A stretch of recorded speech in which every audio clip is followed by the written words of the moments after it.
माप करायचं. बऱ्याच जणांजवळ हे जरी माप नसलं तरी याच्यामुळे पण माप आपलं काम भागतं. बरोबर आहे.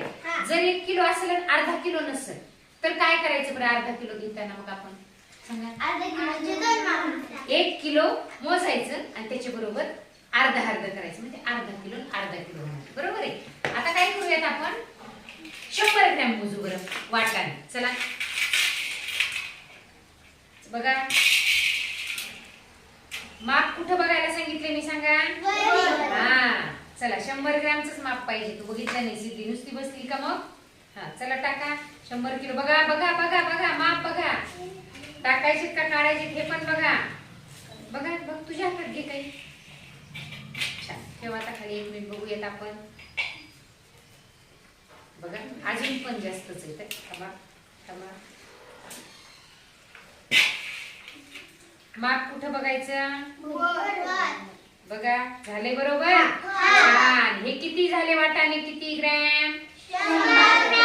100 ग्रॅम झाले. आता बघा माप आपण चुकीचं माप दिलं हे 100 ग्रॅम झाले. पण आपल्याला जर भाजीवाल्याने किंवा दुकानदाराने एवढे जर 100 ग्रॅम झाले म्हणले तर होईल का? जमन का? म्हणजे काय झालं? बरोबर आहे 100 ग्रॅम भरले. काय झालं तर इथं बघायचं वरी आणि मग किती आपल्याला लॉस होतोय, किती तोटा होणार आहे.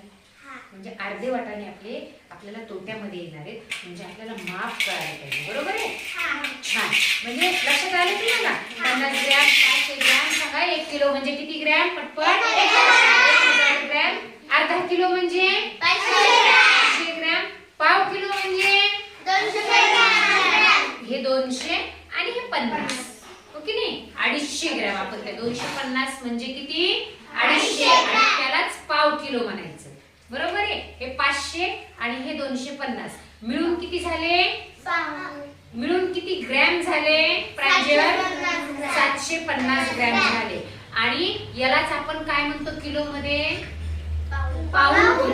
काय म्हणतो? पाऊण किलो म्हणतो. किलोच्या भाषेमध्ये विचारले. आता 1 किलो आणि अर्धा किलो किती झाले बरं? हे किती किलो झालं? 1.5 किलो. किती ग्रॅम झालं? हे 1000 आणि हे 500 म्हणजे किती झालं? 1500. छान. लक्षात आले वजन माप? छान. असं माप करता आलं पाहिजे. आपण डाळ मोजली, वाटाणे मोजले. छान.